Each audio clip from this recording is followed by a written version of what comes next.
At the president's direction, we have made no less than 4 different offers to Democrats on Capitol Hill on how we can make sure that the enhanced unemployment that is set to expire today, along with eviction protection that is set to expire as well, is protected. The Democrats believe that they have all the cards on their side, and they're willing to play those cards at the expense of those that are hurting. And we'll continue on with additional discussions today with Senator Schumer and Speaker Pelosi, perhaps an in-person meeting tomorrow on Capitol Hill. They are bumping the price higher than the very bill that they passed out of the House several weeks ago. So we call on Capitol Hill to get serious about their negotiations. The president is serious about the negotiations.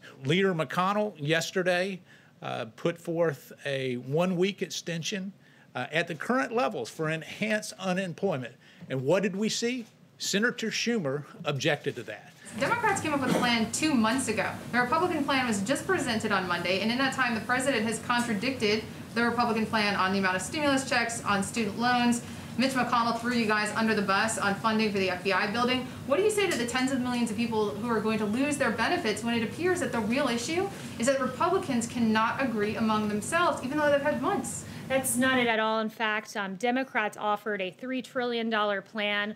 We have a very specific focus right now, and it's not this comprehensive plan. Why didn't you start negotiating earlier, and why only the offer of an extension of 1 week?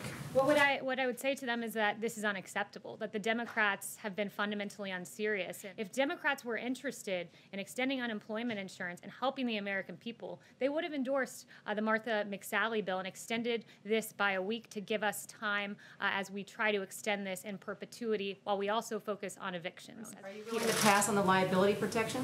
That's a question for Mitch McConnell. He said that that's going to be a part of any bill, but that's Mitch McConnell's, that's his priority. The Trump administration wants $377 million in the coronavirus relief bill for the long-delayed modernization of the West Wing. How is that a priority in terms of the coronavirus pandemic?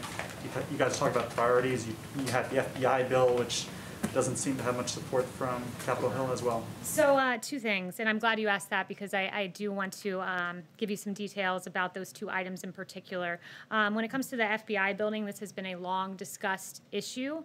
I would note that the 3 previous COVID bills that have been passed had plenty of other things in them that were not related to COVID. One of those examples is the Harbor Maintenance Trust Fund.